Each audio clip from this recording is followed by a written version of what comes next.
सर्वांना नमस्कार. 5 मे 2021ला सर्वोच्च न्यायालयाने मराठा समाजाचं आरक्षण हे रद्द केलं. रद्द करीत असताना त्यांनी सांगितलं की मराठा समाज हा पुढारलेला समाज आहे, फॉरवर्ड क्लास आहे, डॉमिनेटिंग क्लास आहे. आणि दुसरा महत्त्वाचा मुद्दा त्यांनी सांगितलं की राज्याला 102 घटना जी दुरुस्ती झाली त्यामध्ये राज्याला ACBC फॉर्म करायचे, प्रवर्ग तयार करायचा अधिकार राहत नाही. म्हणून आज केंद्र सरकारने 127वी घटना दुरुस्ती आणलेली आहे आणि त्या घटना दुरुस्तीत त्यांनी सांगितलं की राज्याचे अधिकार ACBC प्रवर्ग तयार करायला हे अबाधित राहणार आहेत. आणि यासाठी प्रथमतः मी केंद्र सरकारचं कौतुक करतो. पण हे कौतुक करत असताना सुद्धा माझ्याकडे अनेक समोर प्रश्न आहेत आणि त्याच्यासाठीच ही अशी प्रेस कॉन्फरन्स मी बोलवलेली आहे. राज्याला ACBC प्रवर्ग तयार करण्याचा अधिकार काल लोकसभेत पारित झाला की राज्य शासन आपला प्रवर्ग स्वतः करू शकते आणि ACBCचं आरक्षण देऊ शकते. हा एक पहिला टप्पा आहे. पण पहिला टप्पा झाल्यानंतर सगळ्यात महत्त्वाचा मुद्दा हा आहे की आपल्याला 50% आरक्षण जे घटनेने आपल्याला दिलेले, जे राजश्री छत्रपती शाहू महाराजांनी पहिल्यांदा बहुजन समाजाला आरक्षण देत असताना सुद्धा 50% दिलं होतं. आणि ह्या 50% आरक्षण जर का उदाहरण मी इतर राज्यांचं आज बोलत नाही, नुसतं महाराष्ट्राचं बोलतो, जर का महाराष्ट्राने ते 50% जर कन्झ्युम केलं असेल मग तुम्ही हे आरक्षण कुठलं देणार?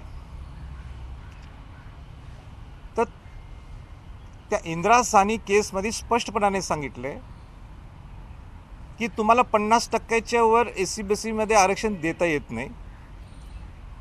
आणि जर द्यायचं असेल आरक्षण तर ती परिस्थिती, त्याचा शब्द आहे, ते परिस्थिती कशी असावी? फार फ्लंग अँड रिमोट एरियाज. म्हणजे असामान्य परिस्थिती जर असेल तरच तुम्ही देऊ शकता.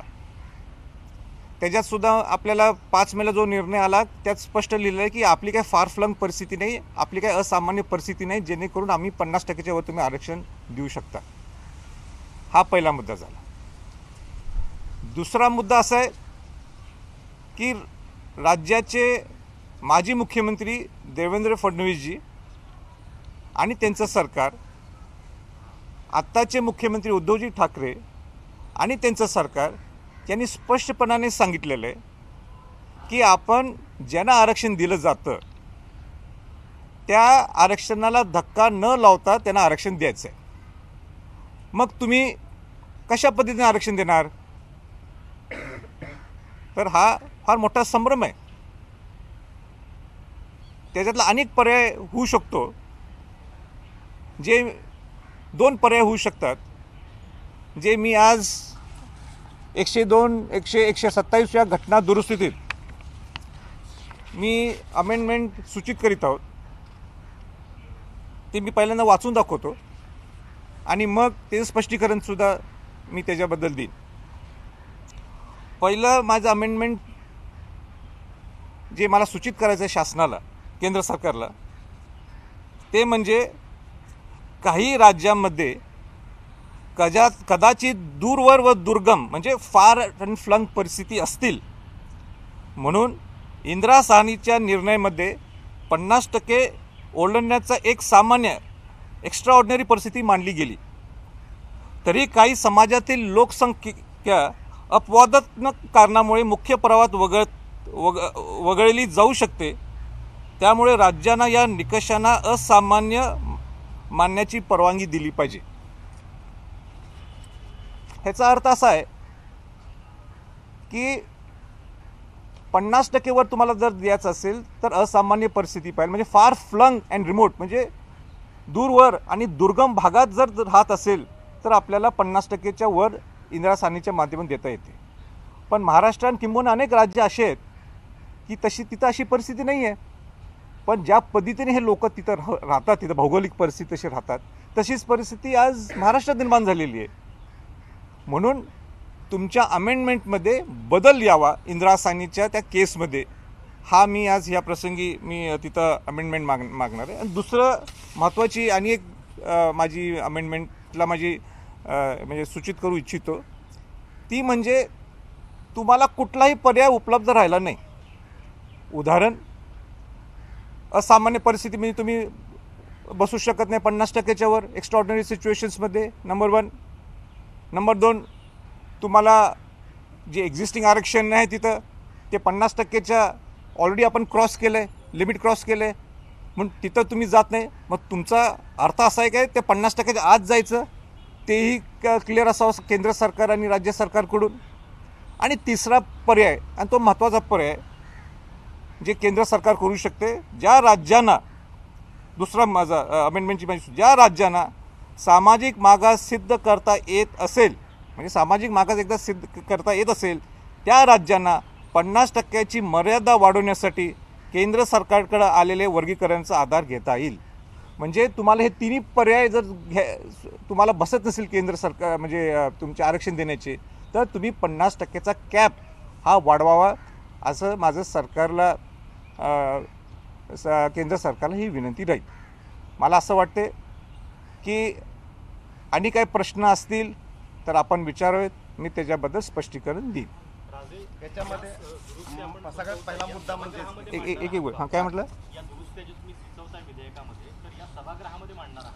हो, सभागृहामध्ये ज्यावेळी आपलं बिल टेबल होईल, आज सकाळी टेबल झाल्यानंतर मी ताबडतोब तिथं मी ते जी प्रोसिजर आहे राज्यसभेची ते मी त्या पद्धतीने करणार आहे. तुम्ही जो मुद्दा सांगितला आहे फार अँड फ्लंग, म्हणजे की दुर्गम भागामध्ये राहणाऱ्यांना सामाजिक मागासलेपण म्हणून पण सिद्ध करता येऊ शकतं, परंतु हे करण्याचा अधिकार नेमका कोणाचा आहे? संसद करू शकते का राज्य सरकार करू शकतं? ते सर्वेतून होणार का पार्लमेंटमधून होणार?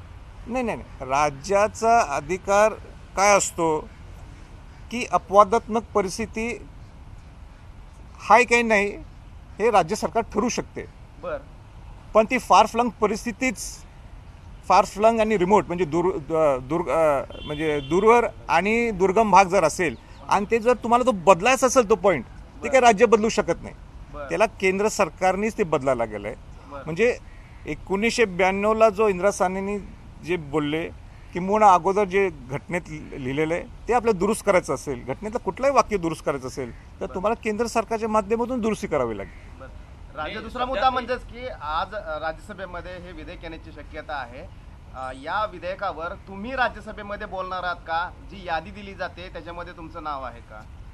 मला इतकंच माहीत आहे की मी शिवाजी महाराजांचा आणि छत्रपती शाहू महाराजांचा वंशज आहे.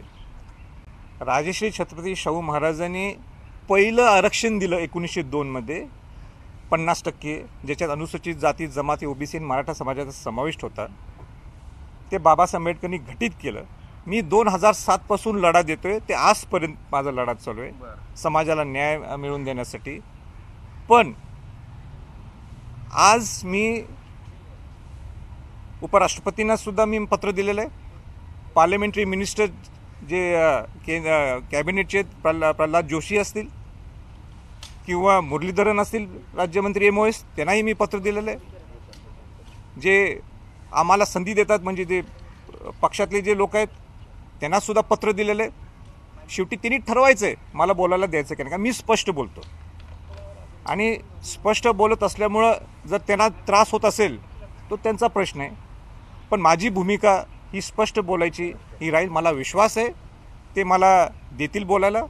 आतापर्यंत मला काही निरोप आलेला नाही आहे. मला वाटतं का तुमच्या बोलण्यानं त्रास होतोय म्हणून बोलायला?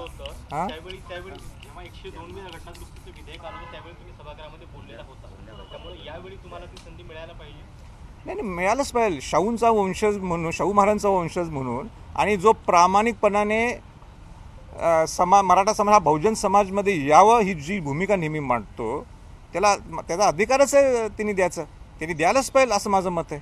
जर नाही मिळाली संधी तर आपली काय भूमिका? नाही, जर नाही मिळाली तर माझी जी काम करायची पद्धत आहे, जे मी समाजाचा विषय शेवटपर्यंत नेतो आणि समाजाला न्याय देण्याची माझी भूमिका असते ती चालूच राहणार आहे. काल लोकसभेत जेव्हा हे विधेयक पारित झालं, ते विधेयक पारित होताना अनेकांनी बोलताना हे वक्तव्य दिलं की हे संपूर्ण विधेयक फक्त मराठा समाजासाठी आहे, अशा प्रकारची चर्चा संपूर्ण याच्यातून दिसते. ओबीसी समाजासंदर्भात कोणी बोलत नाही, अशा प्रकारचे अनेक आरोप करण्यात आले. यावर आपली काय प्रतिक्रिया? नाही, हे चुकीचं वाक्य आहे. मराठा समाजाने नेहमीच ओबीसीला घेऊनच समाजकारण केलेलं आहे. तुम्ही जर पाहिले असेल ते 58 मोर्चे जे निघाले त्याच्यामध्ये ओबीसी सुद्धा समाज होते. आज मला अनेक ओबीसी समाजातले लोक भेटलेत. हरिभाऊ राठोड असतील, ते नाभिक समाजाचे संतोष काशीद असतील, अनेक बाराबोलीवर लोक म्हटलेत की राजे आमच्याकडे तुम्ही केव्हा लक्ष देणार, आमच्यावर सुद्धा अन्याय व्हायला लागलेला आहे आरक्षणामध्ये.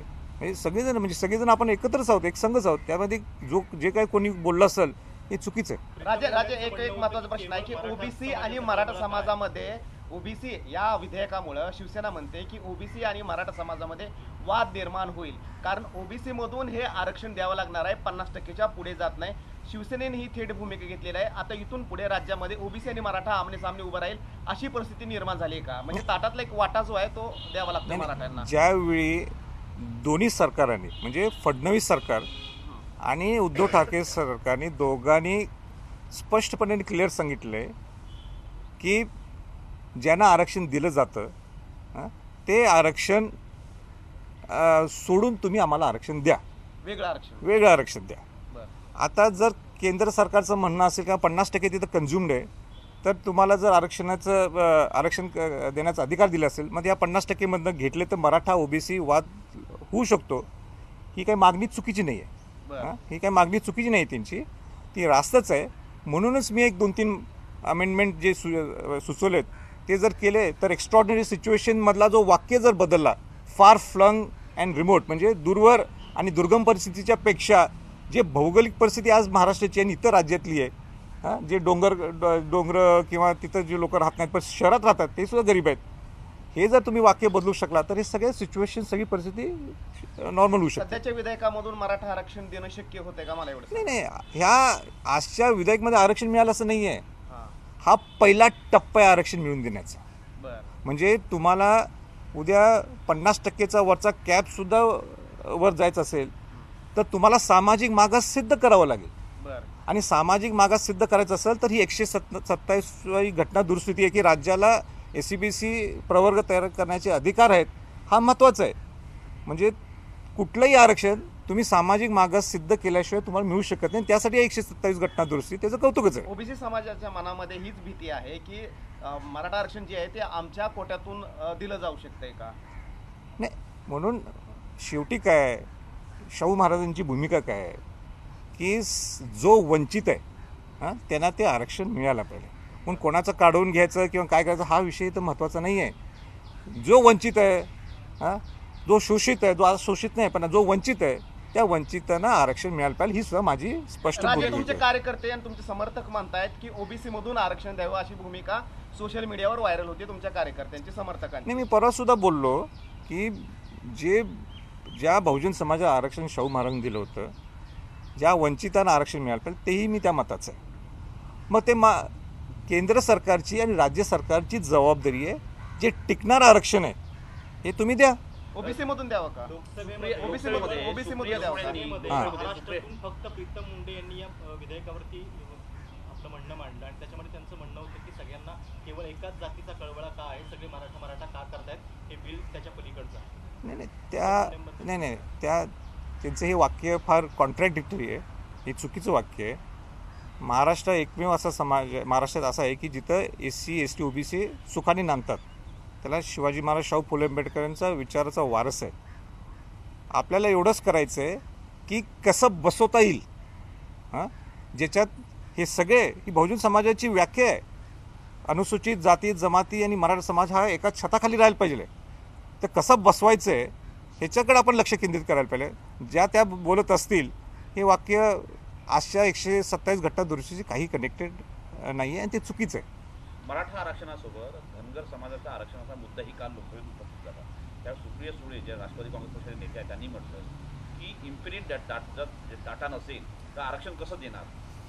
कुठलंही ओबीसीच्या संदर्भात त्यांनी वक्तव्य होतं, याकडे कसं बघता आपण? नाही, माझं असं त्यांचं पॉईंट बरोबर आहे. माझं तर उलटं म्हणणं आहे की सगळ्यांचं सर्वेक्षण व्हायला पाहिजे. सगळ्या जातींचं जनगणना होणं गरजेचं आहे. आणि जेणेकरून ही जे आता अडकाडकी व्हायला, जसं राजकीय आरक्षणाला आता तो अडचण निर्माण झालेली आहे, उद्या सामाजिकला सुद्धा होऊ शकते. म्हणून त्याच्यापेक्षा सगळ्यांनाच कळू दे की कोणाचा किती काय अधिकार आहे, असं माझं त्या प्रसंगी प्रायमा फेशिया प्रथमदर्शनी मत आहे. या संपूर्ण हे जे विधेयक मांडण्यात आलं लोकसभेवर, त्यावर शिवसेनेने खडावून टीका करताना म्हटलं की केंद्र सरकारने सोन्याचा ताट दिलाय, चांदीचा पाट दिलाय, पण जेवायला त्या ताटामध्ये ना साधं लोणचं देखील नाही आहे. तुम्ही या वक्तव्याचं कसं बघता? नाही, तर ते काय बोलले असतील, तो त्यांची मांडण्याची पद्धत असेल. माझी मांडण्याची पद्धत साधी आणि सरळ आहे की तुम्हाला पहिलं केंद्र सरकारचं कौतुक आहे का तुम्हाला सामाजिक मागास सिद्ध होण्यासाठी ते तुम्हाला संधी देतात. हा नंबर 1 मुद्दा आहे. नंबर 2 मुद्दा हा आहे की तुम्हाला अपवादात्मक परिस्थिती म्हणजे काय, फार फ्लंग अँड रिमोट एरियाजच्या लोकांनाच तुम्हाला 50%च्या वर कॅप वाढवता येतो. आज आपली 50% ऑलरेडी आपण कन्झ्युम केलो आहे, तर ते वाक्य बदलायला पाहिजे. ते वाक्य जर घेतलं तर अनेक राज्यांना ते लागू होत नाही. म्हणून भौगोलिक परिस्थिती नुसतं पाहून चालणार नाही, तर अशी गरीब परिस्थिती काय ते सुद्धा त्याच्यात बघणं गरजेचं आहे. आणि तिसरा मुद्दा हा आहे की तुम्हाला काही हे घडत नसेल तर केंद्र सरकारने जसं EWS 10% वाढवलं, तर इथं सुद्धा तुम्ही 50%चा कॅप वाढवून टाकावा.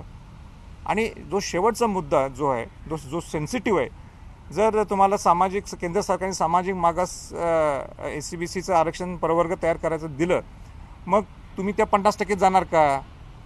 पण ते मुख्यमंत्री, आजचे मुख्यमंत्री उद्धव ठाकरे आणि पूर्वीचे मुख्यमंत्री आपले देवेंद्र फडणवीस या दोघांनी क्लिअर केलेलं आहे का शेवटी ते लोकशाहीचे राजे आहेत. त्यांनी दोघांनी क्लिअर केलेलं आहे की आपल्याला ज्यांना आरक्षण दिलं जातं ते आरक्षणात धक्का न लावता, त्यांचं आरक्षण धक्का न लावता आपल्याला ते आरक्षण द्यायचं आहे. राजे, एका मुद्द्यावरून खूप कन्फ्युजन सुरू आहे. उद्धव ठाकरे म्हणतात की 50%ची मर्यादा ही वाढवावी आणि ते केंद्राच्या हातामध्ये आहे. परंतु देवेंद्र फडणवीस जे की वकील पण आहेत, त्यांचं म्हणणं आहे की अपवादात्मक परिस्थिती सिद्ध करण्याचा अधिकार हा राज्याला आहे, त्यामुळे ते राज्याकडे अधिकार आहे. नेमकं नाही, अपवादात्मक परिस्थिती सिद्ध करण्यासाठी राज्याचा अधिकार आहे हे मान्य करतो मी. पण हे मान्य करत असताना सुद्धा त्यात अपवादात परिस्थिती म्हणजे काय, फार फ्लंग अँड रिमोट, म्हणजे दूरवर आणि दुर्गम भाग जिथे लोक राहतात त्यांनाच ते मिळू शकते. तशी आपल्याकडे परिस्थितीच नाही आहे, म्हणून ते मिळू शकणार नाही आहे. आणि त्याच्यामुळेच आपल्याला मिळालेलं नाही. आपल्याला तो शब्द फार फ्लंग अँड रिमोट, दूरवर आणि दुर्गम, हा शब्द आपल्याला जर बदलला तर अपवादात्मक परिस्थिती आपल्याला मिळू शकते. काल लोकसभेत चर्चा होताना असा एक सुरू होता की जर समजा मराठा समाजाला आरक्षण मिळालं नाही तर महाराष्ट्रात दंगली होती. नाही, मी असं मत आहे की आपण शाहू फुले आंबेडकरच्या विचाराचे पाईक आहोत. दंगली करणं हा काही मार्ग नाही आहे आणि ते करणं कोणालाच परवडत नाही आहे. मग त्याच्यात कोणी पडू नये असं मत आहे. पण आंदोलन करण्याचे वेगळे मार्ग आहेत, वेगळे पर्याय आहेत, ते आपण घ्यावेत. राज्यसभेमध्ये हे संमत होईल विधेयक, काय वाटतंय की जी मेजॉरिटी पाहता किंवा काय अडचण येऊ शकते का? नाही, राज्यसभेत क्लिअर होईल. राज्याला एक प्रवर्ग मागासवर्गीय प्रवर्ग तयार करण्यासाठी जर हे विधेयक येत असेल तर ते कौतुकच आहे. त्याच्यासाठी कोणी त्याचा विरोध करणार नाही. पण हे विधेयक आणून आरक्षण मिळालं असं होत नाही. जबाबदारी कोणाची मग याच्या पुढे? चला, आई भवानीचा गजर म्हणजे